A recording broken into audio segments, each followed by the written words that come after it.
All right. Now we're all together. Hey, this is the Genesee County Compassion Club Show. I'm your host, Jeremy. Glad to be back here in the studios. Glad to be back here at All Points TV. It's a beautiful day here in Flint. Marching our way through fall. Almost Turkey Day. Yeah, that's... Yeah. White meat or dark meat do you like? I'm a dark meat. It's like I could be taking another direction, but we're talking about the turkey. So, but anyway, Strictly turkey speaking. Yeah, but no, I prefer it too. It's moister and stuff. I think the white meat just dries out too fast. As soon as you cut it, it's like drying out. It's all about the fat content. I love fat content. Gotta have a little bit of fat. Yes, and to be honest, I'm not the biggest turkey fan out there. Usually, I cook it 5 different ways so it'll taste good. You know what I mean? I like to marinate it and brine it and smoke it, and if I had a deep fryer, I'd deep fry it too, and then stick it back in the oven. I differ on that because I go to the turkey roast up there, up north, up 23, I guess. Oh yeah, I love that place. They serve turkey dinners all year round, except for Thanksgiving. But yeah, you can get your white meat, dark meat, you get your cranberry sauce. I do like smoked turkey. Go figure. I never tried that. I think I had a turkey leg one time with that, not the entire turkey. Oh yeah. Actually, at Myers, they had them there for a little while from a local farm. But Turkey Day is coming. Certainly a lot to be thankful for, and lots of stuff going on down at the Genesee County Compassion Club. I want to get you guys up to speed with what's up, and let you guys know what's been happening with marijuana in Michigan and across the country. It's been a couple weeks since I've been in the studio here, so get you guys caught back up again. But man, it's a nice day, finally. We've had a week of the Arctic blast here, and winter got started quick. I mean, it definitely got started early, but it got started quick. Quick and fast. I was away from what you were mentioning there. This winter, it came on hard and fast. Yeah. Now we got a little reprieve, but... that happens all the time, though. You get cold snaps, and you're saying, God, I wish it. Then there's a break and gives you false hope, and then... Yeah. I don't say anything's in the clear until maybe May. Then you can almost safely say it's over. But well, we had a wild and wacky fall. We definitely did, and I know it affected a lot of farmers out there. In fact, I saw farmers in the field today trying to get some of that corn off of there and some of the wheat and soy and so on. But it's nice to have a little reprieve in the weather, that's for sure. But I know that cold's coming back. I think we're going to be pretty safe through the end of November now. I think we're in the mid 30s, 40s. Still a little colder than normal, but not too bad. Yeah, it's livable. Yeah. It gets me thinking. It gets me thinking about harvest. I mean, I know that the majority of our cannabis farmers out there, whether you were growing for hemp, or maybe it was your first recreational crop, or maybe you're a long-time, caregiver, patient, medical marijuana grower yourself, and this is a old hat for you. But this fall was definitely something new for all of us. I know it affected a lot of people. So what I would say is, number one, glad that everybody got their harvest in. That's awesome. But really what I want to say is for the consumers out there, and I'm talking to patients, of course, but you definitely want to be careful and watch for mold. I mean, it is prominent this time of year when you have those outdoor crops. It really, mold's something you always have to be concerned about when it comes to cannabis, but you need to be especially concerned about it at this time of year. So if you're out there and you're looking for your next baggie of medication, if you will, definitely take a good look at it. If you see something on there, it looks like maybe it's sprinkled with powdered sugar, or for lack of a better term, cocaine. It looks like your nugs went for a little bath in the booger sugar. That's probably powdery mildew, and you want to be careful about that. It can irritate your lungs, could make some people sick. Typically it does have an odor to it. You think of the old basement smell. It's most people in Michigan can identify with that, but that musty smell, something's been wet for too long, and you might even associate it with something sour, like cat piss. I've heard people say that before. I myself use that term. It smells kind of a little bit like urine. It's just got that funky, nasty smell to it. And some cannabis strains, they are funky. All right, I've smelled some stuff before that smelled like a 3-day-old bag of Doritos. You know what I mean? Mixed in with some toe jam, and it was good.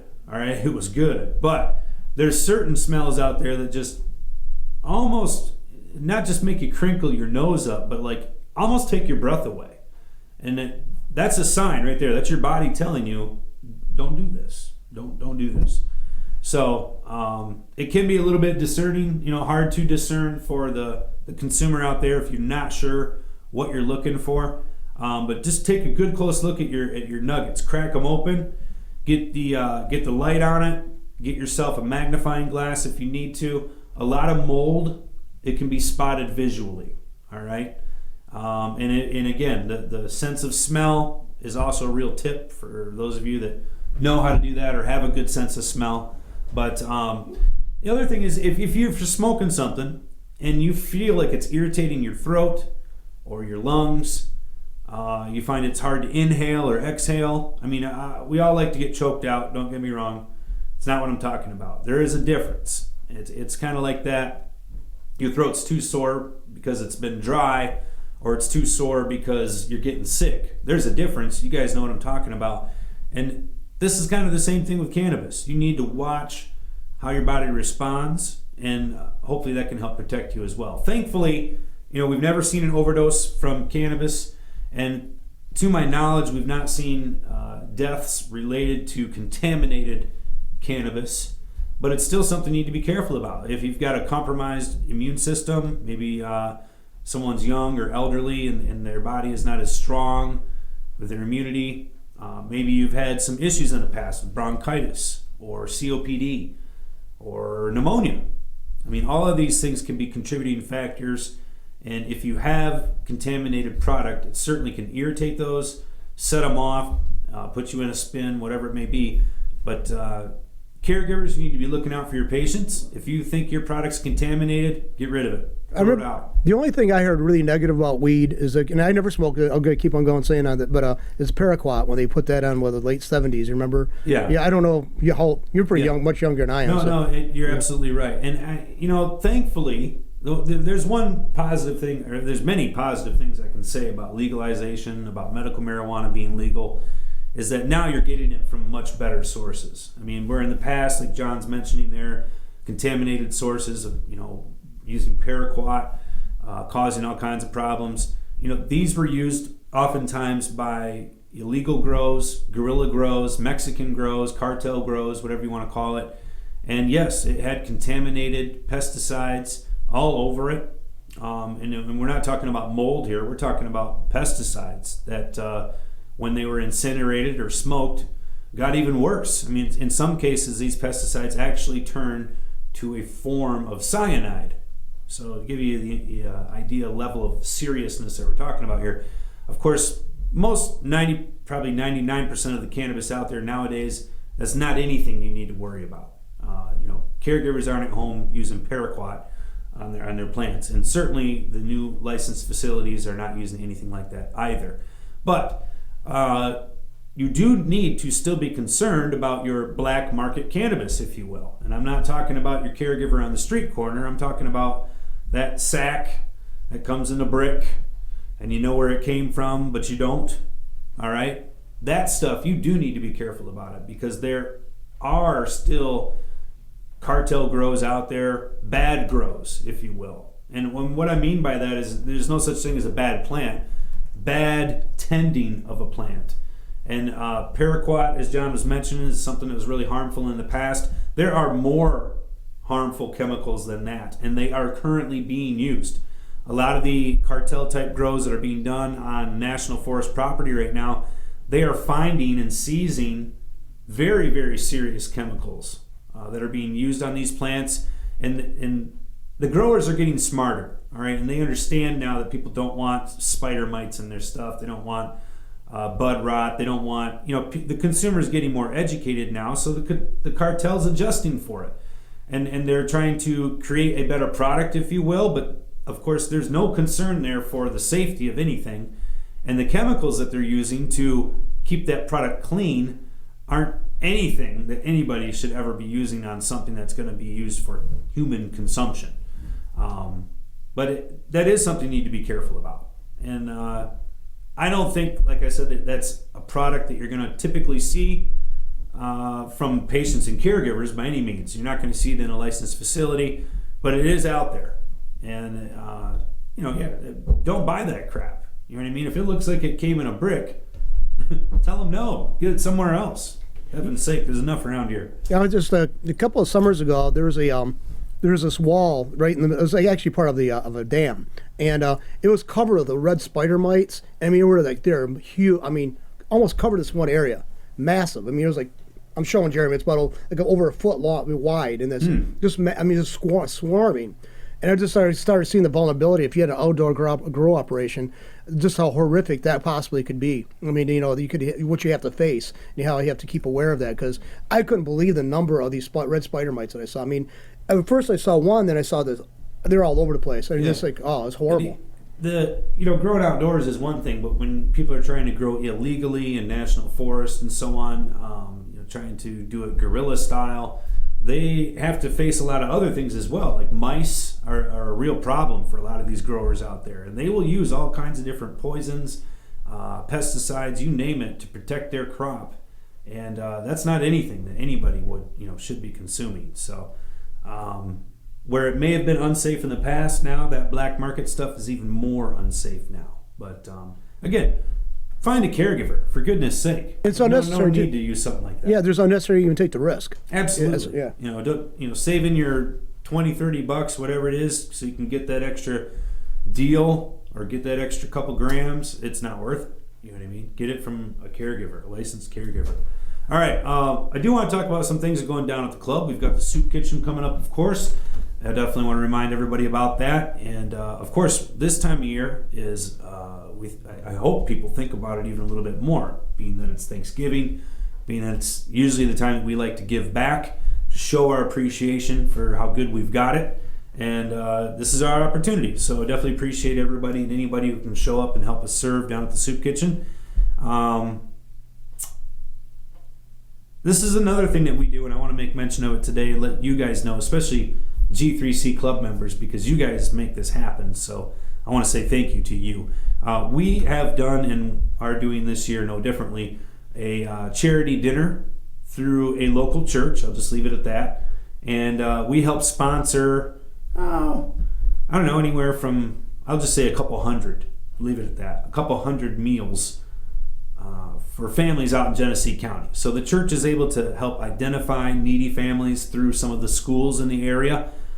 These are families that have children and are underserved, they're underprivileged, whatever you want to call it. They don't have enough. And so we're able to help identify those people, and then we're able to make a donation that is allowed to be used to buy these people dinners. Basically, we show up at the door through the church with a big bag of groceries or two and help them, get their Thanksgiving on.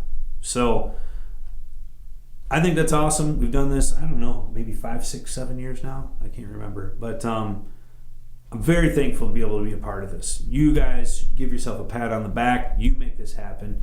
And I know a lot of you probably weren't even aware that you do this, but you do. And that's just a wonderful part of being a member of the G3C family. And it's an awesome opportunity for us to just show a little appreciation and to give back to the community. So these people don't know where it's coming from. It's 100% anonymous on our part, and I love doing stuff like that. I think that the world needs a whole lot more charity without having to get that PR kind of thing. But you guys definitely deserve to know about it. You're the ones doing it, and give yourself a round of applause for being part of it and making it happen. So thank you very much. All right, we got some news I wanted to cover with you guys. We've had a few things happening here. And one of the things was, here in Michigan, obviously, recreational licenses started being taken and, in fact, issued. So we had our first marijuana recreational licenses be issued down in the city of Ann Arbor just a couple days ago.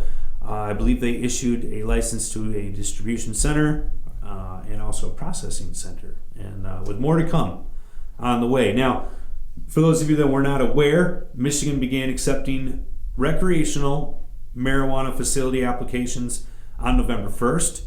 And the people that have first in line, if you will, are those who already had medical marijuana licenses. So this is for rec. They already had medical, and now they're going to get their rec license. In addition to that, the state also addressed the shortcomings in the supply to the recreational market and gave these centers who do get a rec license the ability to transfer up to 50% of their inventory, provided it's been there for 30 days at least, into their recreational inventory. So they can take their medical supply and shift it over into the recreational supply. Does it make the weed any different? No. It's still the same bud. It went from the left hand to the right hand. It's got a little different tracking number on it, and now it's going to get charged a little bit more tax, so on and so forth. But other than that, it's the same product, and it allows the recreational consumer access. And from what I've been told, and from a number of different articles that I've read, a lot of the centers out there, a lot of the medical marijuana licensed facility centers, distribution centers specifically, business has been a bit slow. They have not seen as many customers as they'd like. I don't know if it's, if they're good or bad as far as on the bottom line for their business, but they definitely could use more customers. So they're hoping that this will help boost their sales, but also help them absolve some of their inventory that they're currently sitting on. So that's that. That's what's up with that. So probably by the next podcast, certainly by next month, certainly by the first of the year, you're going to have quite a few different places online licensed by the state. The state has stated that they will allow these facilities to start selling to the public on December 1st. So sooner than expected, which is a first for the state when it comes to marijuana. Usually they've been pretty good at dragging their feet, or at least pretty good at missing deadlines. But it appears that they're getting their act together. They're rolling forward. The MRA is rocking and rolling. They're ready to take your money. They're ready to make the system work. They're ready to collect their revenue from taxes and fees and so on and so forth. So more power to them. All right. Next thing I did want to talk about is roadside testing. So along with recreational cannabis coming online now, if you will, the state felt that it was necessary to have a regimented way to find out if someone is driving impaired, by cannabis specifically. And they have these roadside testing swabs. I got a chance to see one of these today, and it's about this big. Looks like a Q-tip, if you will, with a little bit larger of a swab at the end of the Q-tip.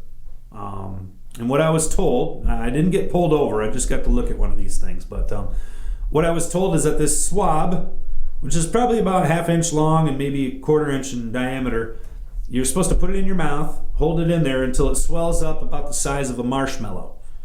And then they put it back inside the case that it came in, and it almost looks like one of these pH color-coded test strips. You guys have probably seen these for your gardens, where you put them in the water and it goes like yellow to green to blue, whatever it may be. Same kind of thing here. So this swab, you put it in your mouth, it collects your saliva, and then they put it back in the case. And when you put it back in the case, it sort of jams it down into the end of the case, where there's a small plastic receptacle there, and actually it's meant to siphon or squeeze out your spit. I know it's kind of gross, but that's how it works. So actually saliva comes out of there, it goes onto this swab, and then this test kit that they have, it tests for all kinds of things. It doesn't just test for THC, it tests for amphetamines, benzos, you name it, it's on there. Cocaine, whatever, the whole bit. And basically this thing will light up, change color, if you will, not light up, it changes color based on your spit, what's in it, and then we'll let the officers know whether or not you are possibly impaired. So, what do you need to know? What you need to know is that you could refuse the test. All right, very simply put, from a number of the attorneys I've seen, their posts, their websites, articles we've read and reviewed, and I'm not an attorney, so I'm not giving you legal advice, but this is something you might want to think about. Refusing the test, so I've been told, is punishable by a civil infraction. So the equivalent of getting a parking ticket. Okay? Let's say that you were in fear of being charged with impaired driving. Well, a civil infraction is certainly lesser of a charge than driving under the influence or impaired driving, or whatever other charge they want to slap you with. So I'm not telling you to refuse the test. I'm telling you that's an option. I'm telling you to check with your attorney if you really want to know a legal answer. But at any rate, that's how the program works. Now, I have read numerous reports that speak to the inaccuracies of the test, that they are not 100%, they are fallible, and that's something else you might have to consider, or something that we might see fought in court at some point. I have been told that if you were to consume cannabis, let's say you consumed it yesterday, all right, and then you get in the car today and drive, you should not have to worry about testing positive for THC with these swabs. And in fact, I've been told that if you haven't smoked in the last, say, 2 to 3, maybe 4 hours, a good possibility that you might not show up on the test swab either. And in some cases, actually, I've been shown that the swabs, if you have a small amount in your saliva, that the test would actually disappear within 2 to 3 hours. Actually, the test comes back. So I don't know how that plays out in the law of the land. I can tell you that Michigan still is a zero tolerance state. So they have the full ability to charge you with impaired driving if you test positive at all. All right? It's not like there's a threshold like there is with alcohol, albeit a very low, small threshold. Cannabis, THC, 0. So there might be a fine line there between whether or not they charge you with a civil infraction or a misdemeanor or something else. But it's definitely something to be considerate of, to know that you have options. You could definitely refuse the test if you felt like you don't want to go down that road. It's your right, that's for certain. And also not be paranoid. Know that, hey, if I wasn't blazing before I got in the car, or obviously not smoking while you're going down the road kind of a thing, should be relatively safe. And again, I think most of this goes back to common sense. I'm a big believer in being personally responsible for your own actions, but also in common sense. If somebody gets pulled over and they're not visibly impaired, they're not showing signs of distress or whatever you want to call it on the road, inability to pay attention, that kind of a thing, then why would we want to charge them with a crime? What's the point there either? But at any rate, that's how the test works. The state felt it was necessary because as they're going to have, you're going to have people drive down the road impaired, and we need to be able to have a way to figure out and prove it and hold them accountable. Will there be people that get caught, in the crosshairs that are accused of doing something wrong when maybe they weren't? Probably, and maybe that's part of the conversation we just had would be useful for those people. By the way, I'd like to just say this, and this is just on me, so it's not Jeremy's opinion or anything. I didn't put it past him, but I walk around a lot and bicycle a lot, and cars are constantly passing me. I have cars that pass me on the road that you could, I'm serious, you're getting a contact buzz with that momentary contact you're having. So I'd like to warn people, if I'm smelling it, I'm not law enforcement, they have noses too, okay? Yeah. So stop smoking in your car when you're going down the road, okay? Yes. That's just going to bring the wrath of them upon you, and they're going to try to use it to further position that this has got to be totally restricted again. Yeah. So just stop doing it, okay? In my opinion. I don't know if that's Jeremy's, but I just think it's ridiculous. When I'm smelling it, I know a cop's going to smell it. Yeah. No, John brings up a great point. I'm not as much of a bicycle rider as he is, but I can tell you that when I'm going down the road on my motorcycle with a full face helmet on, I can tell if you're smoking in the car in front of me, whether it's cigarettes or weed or whatever. I can smell it, and that's going down the road. So if you're like, John there on foot, or I'm a police officer behind you, they can smell it. And if they pull you over and you've got a roach in your car, or maybe a pipe, and it smells like it's been used recently, you can bet that they're going to try to do their best to get you off the road or get your money, however you want to look at it. So don't put egg on your face. Don't drive down the road smoking. Don't give them an excuse. Be a law-abiding citizen. Pay attention. You know what I mean? We're all on the roads. We got to share them. We got to be conscious of each other, and courteous would be nice too, but I know that's asking a lot. By the way, I would recommend to anybody who smokes weed or is a casual user, there's a book out by a guy named Boston Tea Party called You and the Police. If you can still get a copy of it, it's give you not just for like drug Is that Boston Bob or Boston Tea Party? Boston Tea Party. That's his pseudonym. His real name's Terry something. I forget his last name. Okay. But it's called You and the Police. I don't know if you can still get a copy of it. If you can get it, it doesn't deal primarily with stopping for marijuana or any other, but it's just basically down to earth, practical considerations, information about how to handle police stops in general. And he also suggests to get a locking briefcase. So you put it in a seat beside you, and you're going down the street or down the road, and if you find anything that would get pulled over, to put it in there and lock it up, have it locked. And they would have to have a warrant to get it open. So it gives you a way out. And that information right there is worth the price of the book itself, but believe me, there's a lot more information on it. So if you have any concerns about dealing with Joe Law, it'd be a good thing for you to get that book. Excellent. Yeah. Good advice. All right. Going to talk a little bit about the House Judiciary Committee. This is historic, and nothing's happened yet officially, but things are moving in the right direction. And I don't want to be overly optimistic about this particular news report that I'm going to share with you, because I have heard from the opposition, and it's, it is what it is. But it is, nonetheless, it is a step forward in the right direction. And I'm talking about the House Judiciary Committee bill that they approved. I think it was just yesterday or today. And this is for legalization. It's for removing marijuana from Schedule 1 from the Controlled Substances Act. And in a way, this is the bill a lot of people have been waiting for. It passed 24-10 in committee, so now it will go to the full House for a vote. And of course, we're talking about federal here. This has nothing to do with the state. This is federal. So yeah, it's got to pass the House yet. It passed out of committee, which is good, and strongly, 24-10 out of committee. So that's pretty good. My opinion, yeah, I think the House will pass this, but I don't know that the Senate will, and that seems to be the what the news agencies' sentiment as well. It does include a 5% tax on cannabis products that they say will provide job training and legal assistance, blah, blah, blah.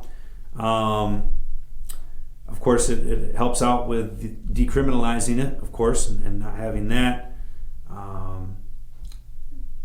I guess I don't want to get into too many details of the bill, because there's a good possibility it doesn't get passed. The Senate is a whole nother thing to get through. They still have to get through the House, but they also would have to get through the Senate, of course. And there's quite a few people in the Senate that don't have their head on straight. Mitch McConnell, a Senate Majority Leader, still hasn't come around yet publicly and said that he's going to support this. In fact, he said some of the opposite, even though he's from Kentucky and has helped sponsor the hemp bill and everything else. So there are still people in powerful places that still have yet to come around. Good grief. Just last week you had former Vice President Biden, now presidential candidate, say that cannabis is a gateway drug. I thought we were done with that argument at least 10 years ago. It's absolutely preposterous. It's been completely disproven. And, but it shows the sentiment of some of the leadership that we have at our federal level. And obviously, education is not going to fix them, because they're continuing to spew out sentiment or comments like, we need more research, we need this, that. The research is there. It's been done. California had medical marijuana in 1996. How much more information do you need? What they need to do is open their eyes. But the problem is that none of this has anything to do with reality. The reality is that there's companies in charge that are basically telling these guys what to do or not do, and they don't want the gates opened until they are ready to let their horses out first. That's my personal opinion. But at any rate, it is still a step forward. It's the first bill that I know of that I've seen go through any committee at the federal level in regards to legalization for cannabis. So it not only did it go through, but it got passed in committee. So that's awesome. The bill has more than 50 co-sponsors, which is huge. It means it's well backed. So I don't want to say it's going to gain more traction. It's probably not.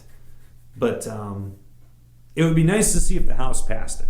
I could definitely, if the House passes this bill and the Senate says no or just doesn't take it up, you can guarantee and bet that it's going to come back up again. Revised versions, whatever. And there's a lot of people in the Senate that say this bill goes too far.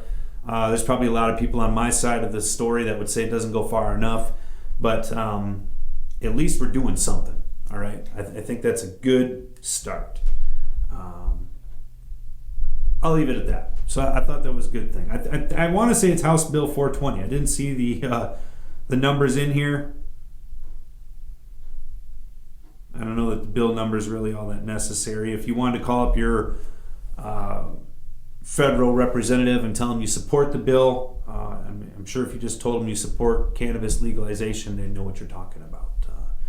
But at any rate, yeah, so that's good stuff. I hope it moves forward. I mean, we've got a lot of work left to do. I was just reading through some of the FDA guidelines today on industrial hemp. And, it is still illegal to put CBD products in food per the federal government. Now, they will allow states to sort of do their own thing, but the second that you tried to ship your, let's say your chocolate CBD bar from here to across state lines, well, you're breaking federal law at that point.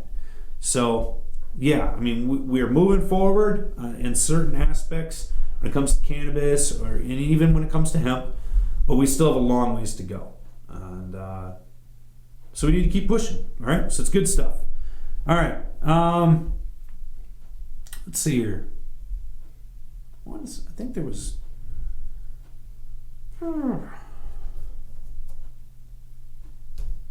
Oh, here it is. I'm sorry.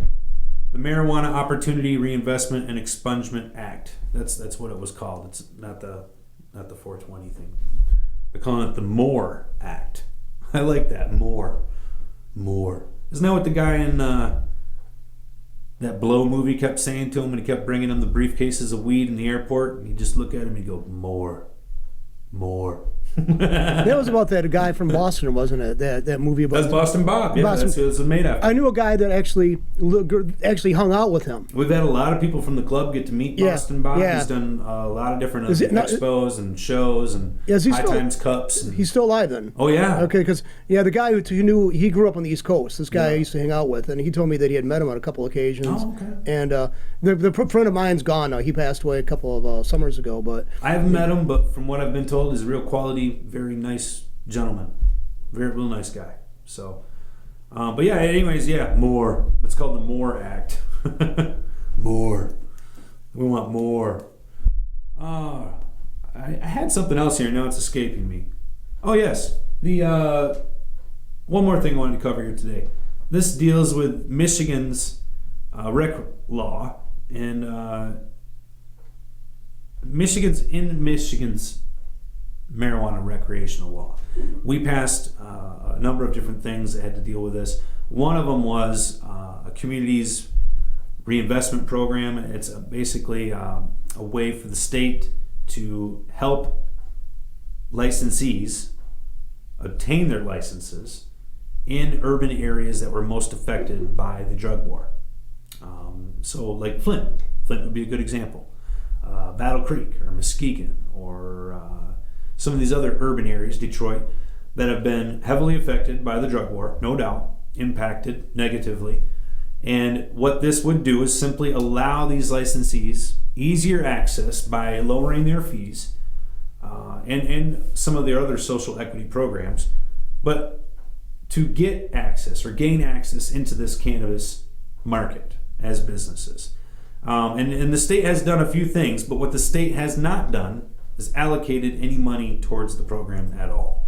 Even though we passed the law that said that we would do this, even though they've been handing out millions of dollars, literally, to themselves for this law.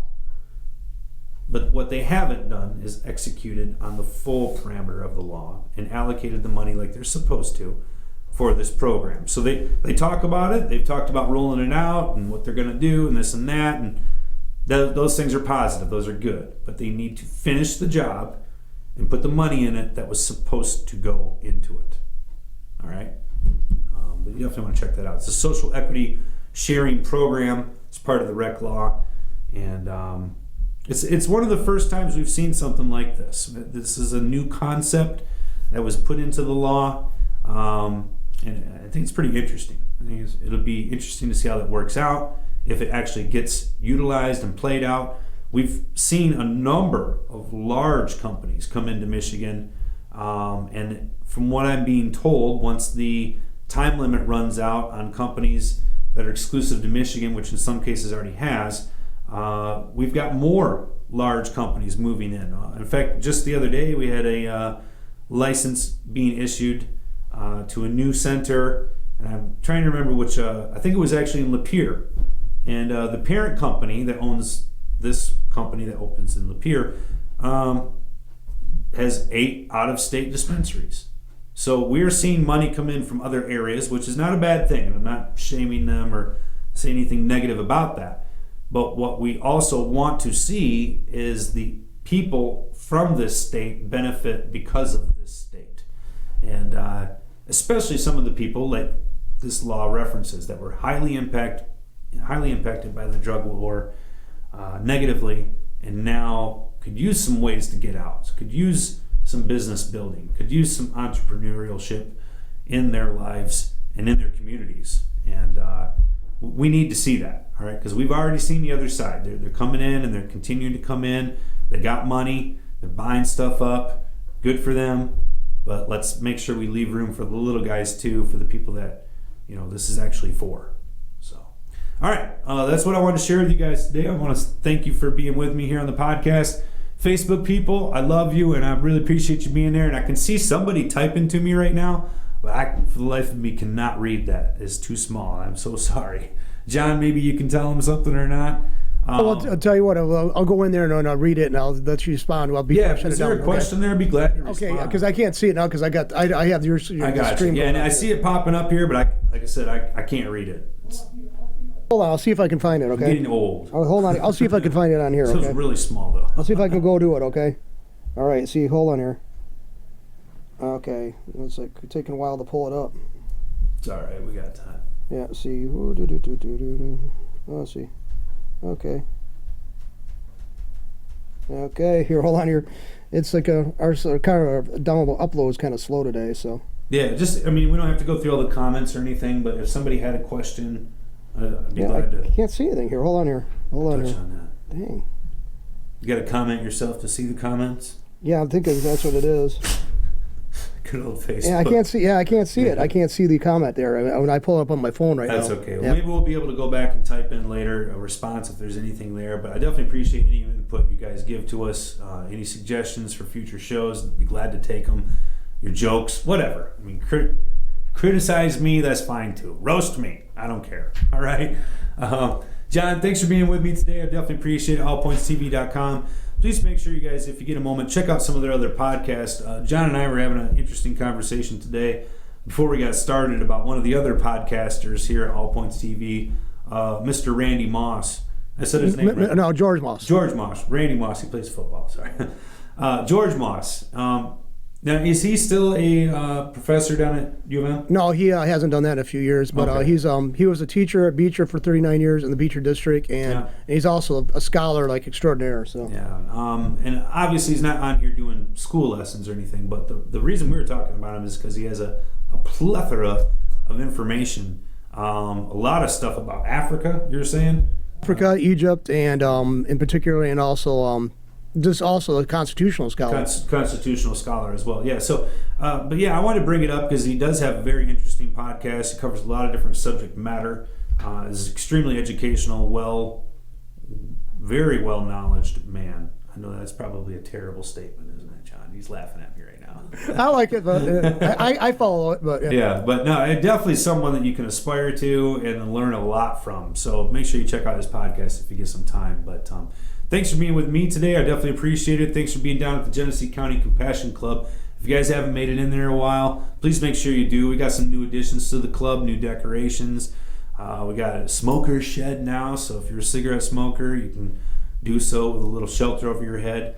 I think we got some new menu items there to eat at the Growing Concern Cafe. So all kinds of good, great stuff down there. And of course, we've got the best patients and caregivers in Michigan. So that's you guys. Thanks for being with me, guys. I appreciate it. You have a wonderful week. Please enjoy your Thanksgiving. Give your family a big hug and lots of love. That's what it's all about. It's the best, the very best. All right? John, thanks for being with me today. I definitely appreciate it. You guys have a great week. Catch you next time on the Genesee County Compassion Club Show. Peace.